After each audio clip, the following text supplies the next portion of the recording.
La vie, c'est comme une boîte de chocolat. Shut up! Oh, Nelly, look at this. You do know the difference! Voilà exactement ce que j'aimais. I'm not a complicated man. I like cinema. Bonjour et bienvenue pour ce nouvel épisode hors série du 7ème œil, suivant l'épisode précédent sur l'enfance. Aujourd'hui c'est moi Gauvin qui vais vous parler d'un de mes films préférés, sinon du film qui m'a le plus marqué, Vincent de Tim Burton.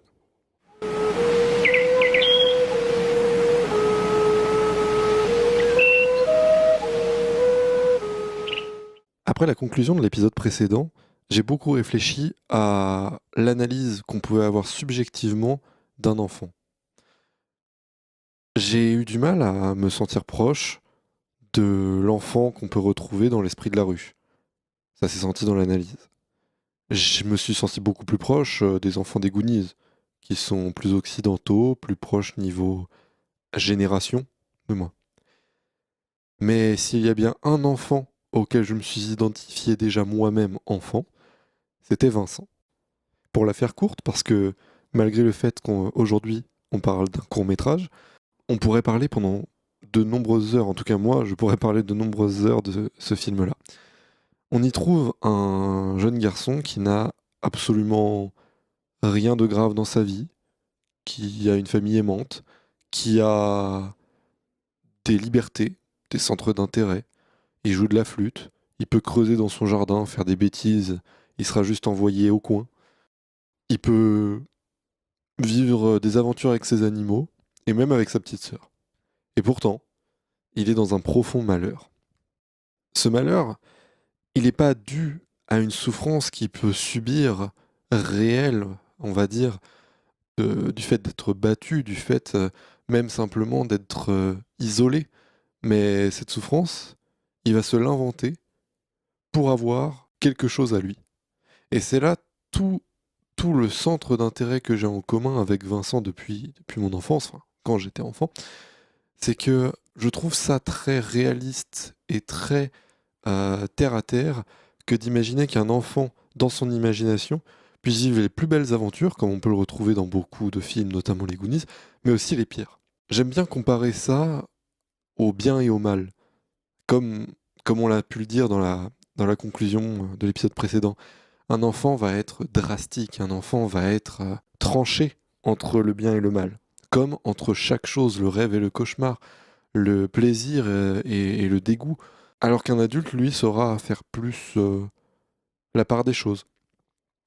Ici, Vincent lit du Edgar Allan Poe et vit l'histoire à fond. Est-ce que cette histoire est adaptée à un enfant ?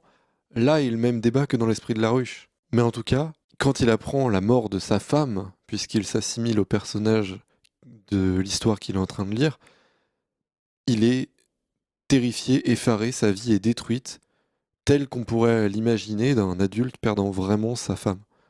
Parce que l'enfant va vraiment vivre cette situation comme il peut l'imaginer lui-même d'un adulte la vivant. Et ici, Vincent ayant peut-être passé un peu trop de temps à lire des histoires pour adultes, il se rapproche beaucoup de la réalité qu'il peut lire. Au final, est-ce que c'est si sincère comparé à la perte d'un proche dans la vraie vie ? Tout dépend de la personne.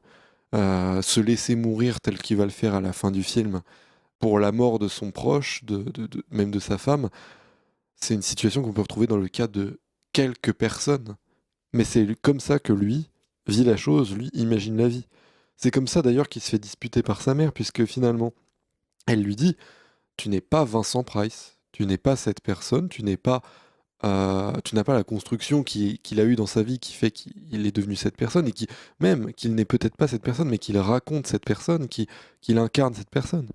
Tu es seulement mon fils, Vincent, tu es un petit garçon, tu as ta belle vie, etc. » Et là, je peux comprendre justement cette notion de réalisme que peut-être tout le monde ne verra pas, mais moi, dans ma subjectivité d'enfant ayant vécu d'une situation similaire vis-à-vis de l'imagination débordante et du fait de vivre à fond, voilà, ces histoires contées dans la tête, je peux que considérer que cette adaptation d'une potentielle enfance d'un garçon aléatoire, ou peut-être même de Tim Burton, est réaliste.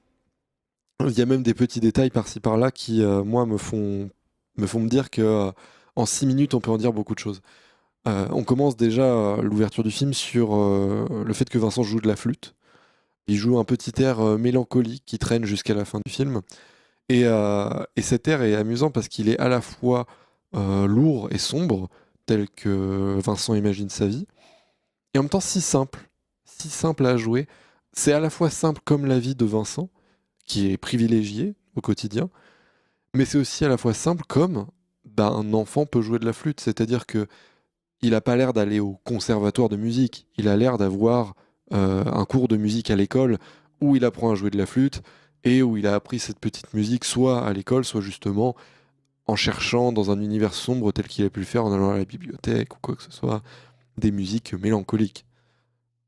Il a aussi du favoritisme sur ses animaux, et un favoritisme qui est très enfantin et qui est très dirigé, encore une fois. C'est-à-dire que l'animal qu'il va considérer presque comme son égal, qui va à la fois caresser et étrangler, ça va être son chat noir. Son chat noir qui symbolise vraiment, à la manière d'un Edgar Allan Poe,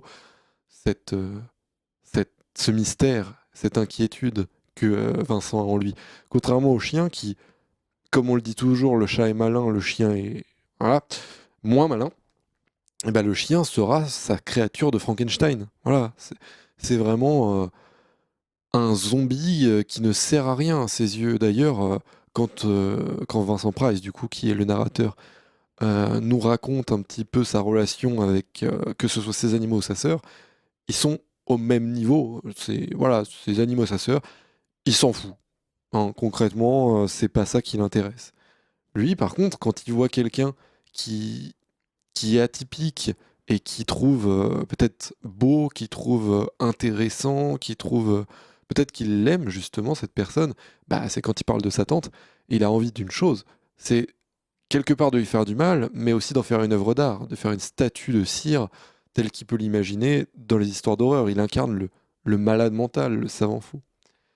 Et là où du coup je retrouve un certain réalisme avec ça et que quand je le compare à ma vie, je trouve ça amusant, c'est que cette imagination débordante de l'enfant, tant qu'elle reste enfantine, elle est potentiellement inquiétante pour un parent, mais tant qu'elle reste dans le cadre de l'imagination de l'enfant, rien n'est dit qu'on verra un malade mental apparaître plus tard.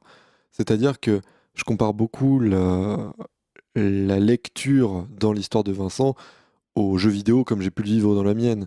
C'est-à-dire, tu passes beaucoup trop de temps à jouer aux jeux vidéo, ça pourrait te donner de mauvaises idées et tu pourrais mal tourner. Et au final, c'est pas parce qu'un enfant va potentiellement reproduire dans son jardin avec un bout de bois les coups d'épée de son chevalier de la mort sur World of Warcraft qui va se prendre pour un nécromancien plus tard à vouloir tuer et ramener les morts à la vie. Ce que je veux dire par là, c'est que ce mal qui est l'inconnu finalement pour les parents et la peur de voir son enfant apprendre de mauvaises choses, des choses qui ne sont pas contrôlables par le parent, elle se retrouve dans le monde actuel comme elle se retrouve dans Vincent. Et c'est un point qui me permet de me rapprocher énormément de cette histoire. Pourtant, comme je le disais au départ, et plutôt au contraire par rapport à ce que je disais au départ, l'histoire de Vincent, chronologiquement, n'est pas forcément proche de mon histoire personnelle. Je disais que je me sentais beaucoup plus proche d'un personnage des années 80 comme dans les Goonies américains que d'un personnage des années 40 en Italie, parce que la proximité me semble plus forte entre les deux époques, enfin entre l'époque des Goonies que l'époque de l'Esprit de la Ruche. Ici, dans une époque un petit peu difficile à cerner entre les années, je pense, 70 et 80, bon, 80 et 90 peut-être dans ces eaux-là, dans un pays qui semble être, pourquoi pas l'Angleterre, ou les États-Unis, je ne peux pas considérer avoir une vie similaire. Tout bêtement, des détails font que je ne peux pas me sentir proche de cette personne sur certains points.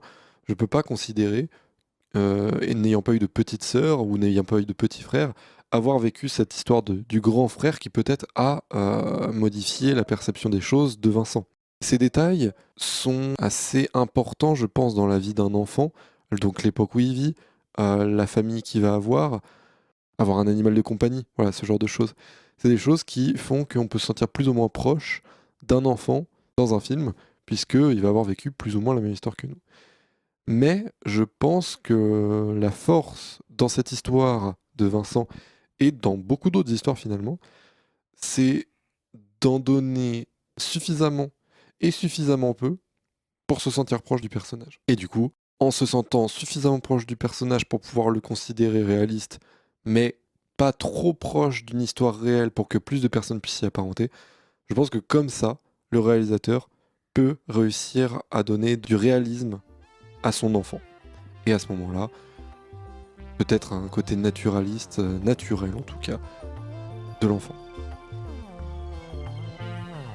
C'est donc pour ça que j'ai choisi de parler de Vincent, malgré le fait que ce soit un film d'animation et que ce soit plutôt difficile de juger le jeu d'acteur d'un personnage d'animation. Et bah, comme on l'a dit dans l'épisode précédent, le côté marionnette est terriblement présent, et donc on peut encore plus voir dans un film d'animation si le travail du metteur en scène permet de rendre un enfant réaliste ou non. On se retrouve dans le prochain épisode du 7e œil. J'espère que celui-ci vous a plu. À la prochaine.